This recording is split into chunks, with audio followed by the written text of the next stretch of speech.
누군가에겐 기쁨을 얻는 곳이기도 하고 반대로 어떤 사람에겐 절망과 고통이 시작되는 곳이기도 합니다. 이 말은 판사들이 아무리 고심 끝에 결정을 하셔도 반드시 누군가에겐 원망의 대상이 된다는 뜻인데요. 막중한 책임감과 부담감을 짊어진 이 판사님들께서는 자신의 직업을 어떻게 생각할지 그리고 어떤 마음으로 판결을 내릴지 너무 궁금합니다. 제 궁금증을 풀어주실 거죠, 판사님? 네. 고통스럽기도 하고 잠도 못 자고 그랬는데 친구들이나 가족들이 판사가 그래도 되냐. 오늘은 김태형 판사님과 함께 법원에 대해서, 판사에 대해서 그 궁금증과 오해를 낱낱이 풀어드리겠습니다.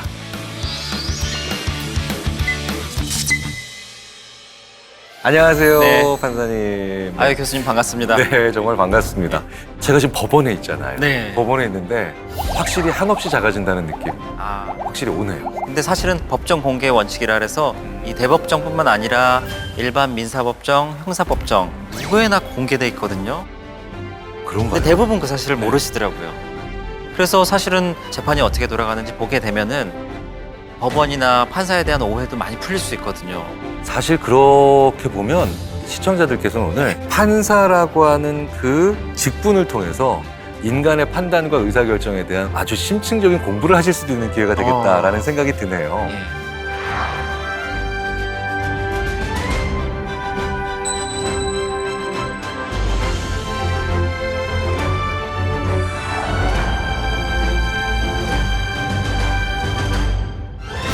어떤 일을 하고 계신지 한번 좀 먼저 소개를 부탁드릴게요. 수원가정법원에서 4년째 재판을 하고 있고요.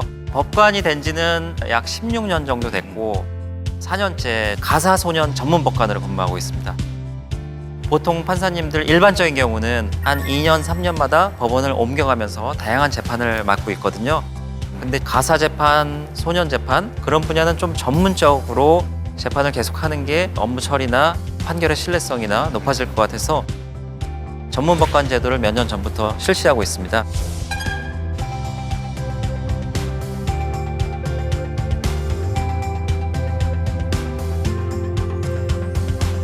저 같은 경우에는 이제 민사재판, 형사재판 뭐 다 했거든요. 그러다가 이제 가사재판과 소년재판을 우연찮은 기회에 한번 맡아서 해봤는데 다른 재판과 다르게 판사가 재량도 많고 책임도 좀 많은 분야인 것 같아요. 연령대가 더 어린 분들에 대한 재판이다 보면 남은 세월이 시간이 많은 분들이라서 훨씬 더 많은 영향이 가게 돼 있잖아요. 자, 그런 면에서는 참 부담도 많이 되실 것 같아요. 처음에는 그 잠도 못 자고 그랬었어요. 처음에 이제 재판을 할 때는 그 아이들을 좀 혼내고 그 아이들한테 좀 잘해주고 당근과 채찍처럼 여러 가지 얘기도 해주고 그러다 보면은 바뀌겠지 생각했는데 안 바뀌는 경우도 많이 있더라고요. 그랬을 때 이제 거기에 대해서 회의감이 들기 시작하면서 고통스럽기도 하고 잠도 못 자고 그랬는데 계속 재판을 하다 보니까 점점 좋은 케이스들이 많아지는 거예요. 많이 바뀌는 아이들이 점점 늘어나고 저한테 찾아와서 판사님이 많은 영향을 주어서 지금 일도 하고 뭐 결혼도 한 친구도 있고 그렇게 밖에서 온 친구들을 보면은 사실은 일반 재판에서 느낄 수 없는 부분이죠. 그렇네요.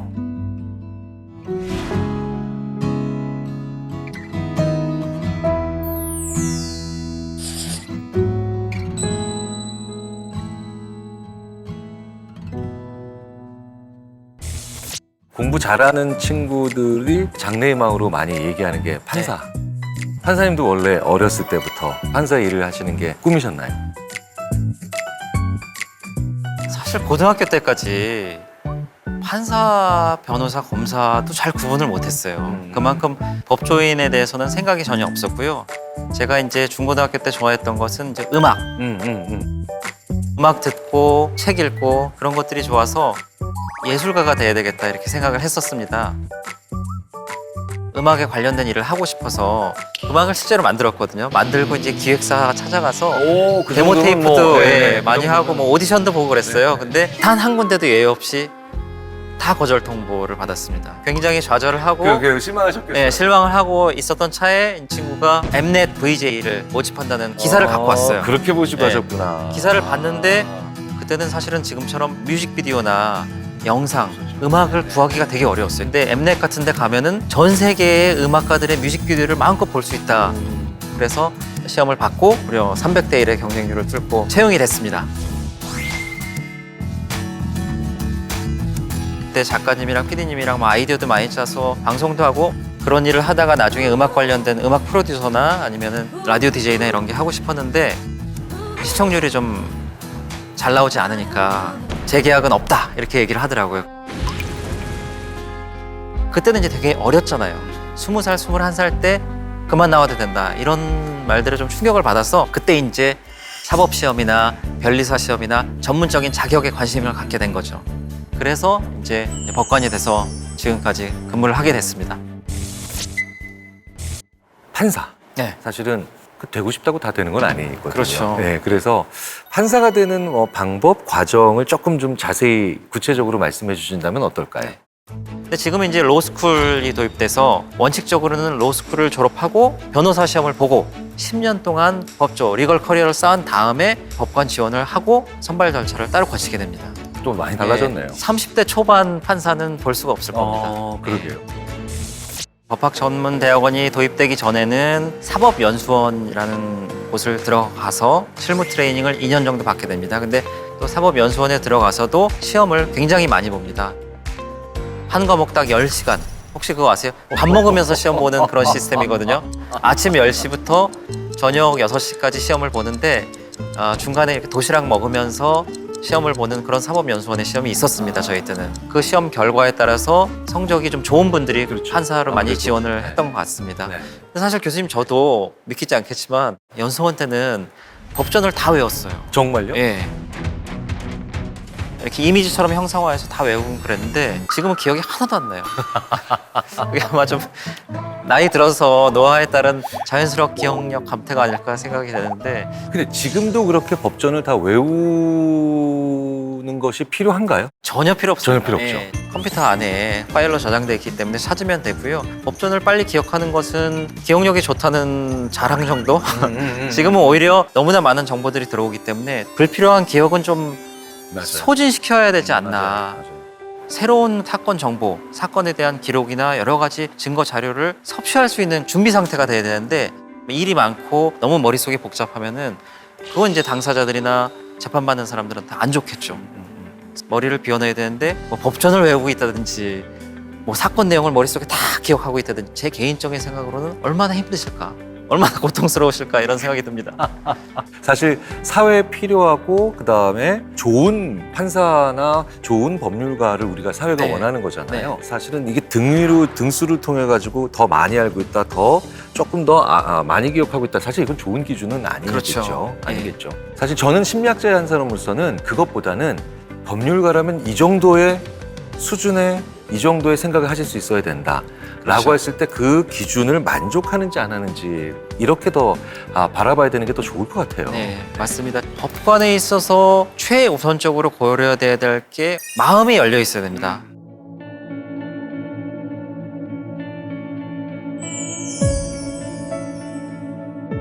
사건 기록을 많이 보다 보면 선입견이 굉장히 많이 생겨요. 그냥 제목만 보고 죄명만 보고 이거는 어떤 문제일 거야, 어떤 답일 거야 이렇게 예상하는데 저는 그게 판사로서 가장 경계해야 된다는 그런 겁니다. 선입견. 이전 경험이 워낙 많으시니까. 워낙 많으니까 데이터가 워낙 벌써 많이 쌓여 있는데 낙인을 찍을 수 있다. 네, 항상 사건은 그 사건 기록 속에 답이 있거든요. 그 사건의 당사자들의 말에 답이 있고 열린 마음을 갖지 않고 기존에 자기가 얻은 지식, 경험, 판례 이런 것만을 생각해서 선입견을 내리는 게 제가 보기엔 제일 위험한 것 같고요. 아무것도 모르는 상태에서 접근한다. 알고 있더라도 그걸 비워내는 습관이 중요한 것 같고요. 둘째로는 한쪽으로 치우치지 않는 균형 감각이 중요한 것 같습니다. 근데 저는 그것도 궁금해요. 사실은 드라마에서 아주 장면마다 고증이 잘 됐다 하더라도 네. 재판을 이제 담당하시고 또 판결하기까지 처리하는 문서의 양, 고민의 그 크기 자체, 크기와 양에 대해서는 그렇게까지 생생하게 보여주시기 어렵잖아요. 그렇죠. 그걸 좀 한번 말씀해 주시면 어떨까요? 사실은 하는 일이 네. 하루 종일 사무실에서 네. 고민하는 게 그 일이거든요. 아침에 출근해서 사무실에 계속 앉아서 네. 기록 보고 또 점심 먹고 계속 앉아서 기록 보고 그러고 나서 저녁 먹고 계속 기록 보고. 고3인데. 예, 고3 생활이랑 똑같습니다. 계속 그런 게 반복이 되기 때문에 저희 연구자들도 근데 아무리 논문을 그렇게 읽어도 그렇게 계속해서 읽기 어렵거든요. 그렇죠. 일단 눈이 아파요. 저희 허리 너무 아프고. 직업병이죠. 저희도 눈, 목, 허리. 사건 기록이 적을 때는 300페이지지만 정말 많은 거는 몇만 페이지 되는 기록도 있어요. 맞아요. 하루 종일 그 재판 기록을 보다 보면은 저녁 때쯤 되면 머리가 정말 뜨겁습니다. 사건과 관련된 기록들은 핵심 요약만 정리돼서는 안 되는 경우가 많잖아요. 이제 전문적인 얘기를 하자면은 재판 당사자가 중요한 사실 그 부분에 대한 주장을 했는데도 불구하고 그 주장에 대해서 판단을 안 해주거나 증거를 뭐 채택을 안 하거나 그런 경우에는 판단 유탈이라고 해서 항소나 상고 사유가 됩니다. 그렇기 때문에 일선에서 재판하는 사람들은 어떤 당사자들의 주장, 여러 뭐 수만 페이지에 구석해 있는 주장이라 해도 그거에 대한 판단을 빠뜨려서는 안 되겠죠. 그렇기 때문에 굉장히 꼼꼼해야 되고 치밀해야 됩니다. 예전에 한번 그 판결문을 주의깊게 한번 읽어본 네, 적이 있습니다. 근데 그 문장이 정말 수십 수백 번 고쳐 쓰신다고 하더라고요. 네, 판결문을 쓸 때는 수십 번 정도는 고쳤습니다. 판결문이라는 것은 굉장히 중요한 문서잖아요. 그리고 당사자들한테는 한 문장이 굉장히 크게 다가오거든요. 그 사람들의 인생이 달려 있고 특히 형사재판 같은 경우에는 그 사람의 형량이 정해지고 민사재판 같은 경우에 재산이 왔다 갔다 하는데 오해가 있으면 안 되는 문장이 기본이고 거기에 대해서 설득력도 있어야 되고 거기다가 논리적 완결성까지 갖춰야 되기 때문에 굉장히 여러 차례 검토를 거칩니다. 지금 재판부는 3인이 같이 하는 합의부 재판이 있고 혼자서 재판하는 단독 재판이 있거든요. 저 같은 경우에 지금 이제 합의부 재판을 하고 있는데 오히려 단독 재판을 할 때는 더 힘듭니다. 합의부 재판은 3명이 같이 재판을 하니까 교차하면서 문체도 다듬고 논리적 완결성이 떨어진 곳은 없는지 체크해 볼 수가 있는데 단독 재판인 경우에는 원칙적으로 혼자서 판결문을 쓰고 등록이 되거든요. 근데 거기에 뭔가 논리적인 흠결이 있다든지 오타가 있다든지 실제로 인간인 이상 그럴 가능성이 있잖아요. 굉장히 괴롭습니다. 10여 년 전에는 판결문에 오타가 한 3번 이상 나면 사표 써야 된다. 이런 농담도 있었어요. 얼마나 스트레스 받겠습니까? 그래서 그만큼 판결문이나 그런 문장에 대해서 섬세하게 다루고 있습니다. 살짝 좀 짓궂은 호기심도 있어요. 네. 혹시 뭐 용모나 뭐 이런 것에 관련된 그런 뭐 규칙이나 내규나 뭐 그거 아니라도 규율이라든가 뭐 이런 게 있나요? 법정에서는 네. 양복을 입어야 되고 그 여름 때는 이제 넥타이 정도는 풀을 수 있다고 그런 규정이 있거든요. 근데 그냥 일반 사무실 출퇴근할 때는 따로 규정이 없습니다. 근데 그런 경험은 있습니다. 이제 저희 한참 선배님들 네. 제가 초임 판사 시절에 판사는 항상 가방에다가 긴 와이셔츠, 넥타이 그리고 끈 있는 구두 이렇게 해야 된다는 그런 분들도 예전에 있었는데 지금은 그런 말씀하시면은 완전 그 꼰대라고 하실걸요. 맞단 말이야. 네. 그럼 그것도 궁금해요. 법복. 네, 법복이라고 표현하는 게 맞나요? 네 맞습니다. 관리는 어떻게 하세요? 뭐 직접 하시는 거예요? 아니면 뭐 법복은 국가의 소유거든요. 그래서 네. 개인한테 지급은 되지만 퇴직하게 되면은 다 반납을 해야 되고요. 뭐 기정으로 그러니까 가지고 은퇴는 못 하시나 보죠? 예, 그렇게 할 수는 그런구나. 없습니다. 아까 아쉽다. 그게 사실은 법복이 변화시키는 그런 어떤 도구거든요. 재판 들어가기 전에 그 법복을 딱 입으면은 일단 웃음기가 사라집니다. 네네. 눈빛도 좀 변하고 차분해지고 특히 영국 같은 경우에는 이제 가발도 쓰고 법봉도 있습니다. 딱딱딱 두드리면은 조용히 시킬 수가 있거든요. 근데 우리나라는 사실은 법봉이 없어요. 지금은 이제 없나요, 이게? 없어요. 예전부터 없었는데요. 원래 예전부터 없었습니까? 예전부터 없었는데 우리나라는 미국 드라마의 영향인지 네. 아니면 왜 어렸을 때 돌잔치 하면은 그렇죠. 법봉 잡고 예, 판사 된다 이런 네. 거잖아요. 근데 우리나라는 법봉이 없고요. 오로지 법관을 상징할 수 있는 건 법복밖에 없습니다. 그래서 법복이 굉장히 중요한 의미를 가지죠.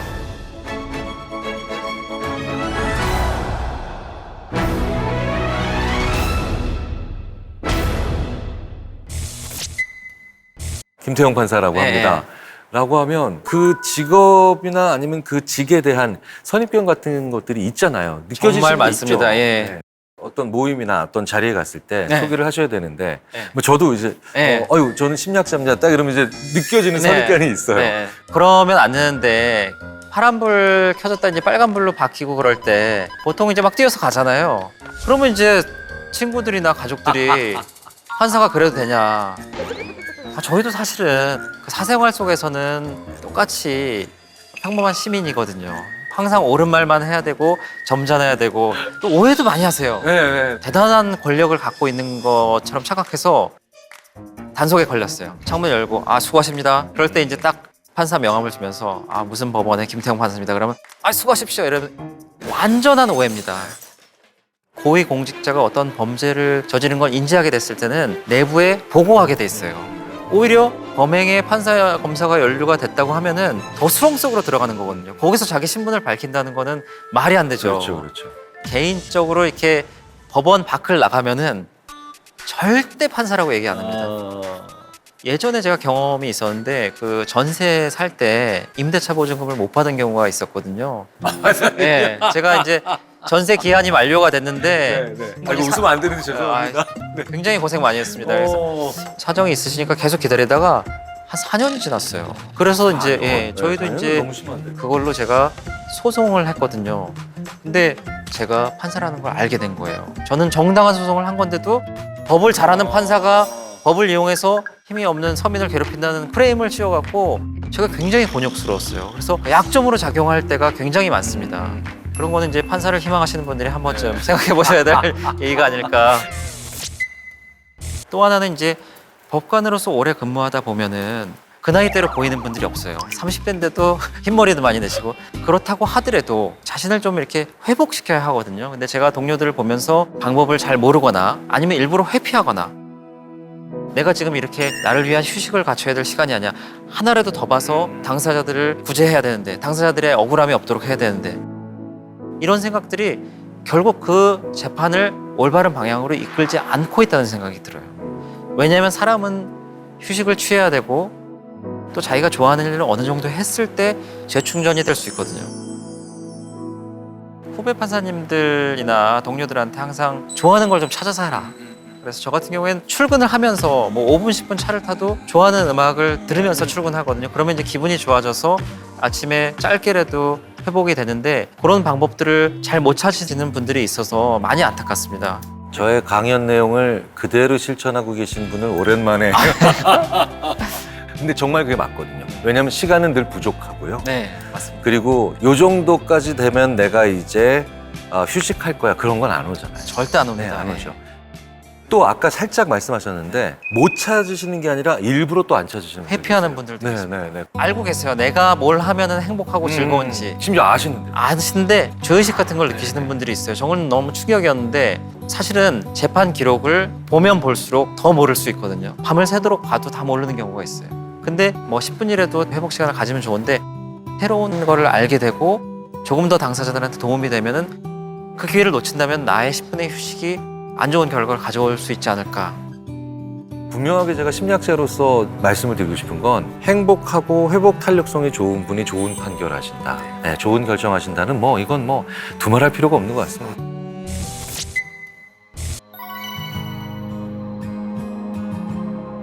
다른 생활이 거의 없고 맨날 법원에서 기록만 보기 때문에 사회가 어떻게 돌아가는지 그런 부분을 잘 모를 수도 있어요. 법원은 잘 아시다시피 사건이 일어난 다음에 그거를 해결하는 기관이거든요. 그 문제의 최후의 보루로서 법원에 오는데 그 시점은 그 사건이 일어난 뒤에 짧으면 1년, 길면은 3, 4년 뒤의 사건입니다. 그러니까 법원은 항상 느릴 수밖에 없어요. 사회는 이미 다른 쪽으로 가 있는데 5년 전에 사건을 할 수도 있는 거예요. 쉽게 얘기하자면 기록 속의 세상을 살고 있다고 해도 과언이 아니거든요.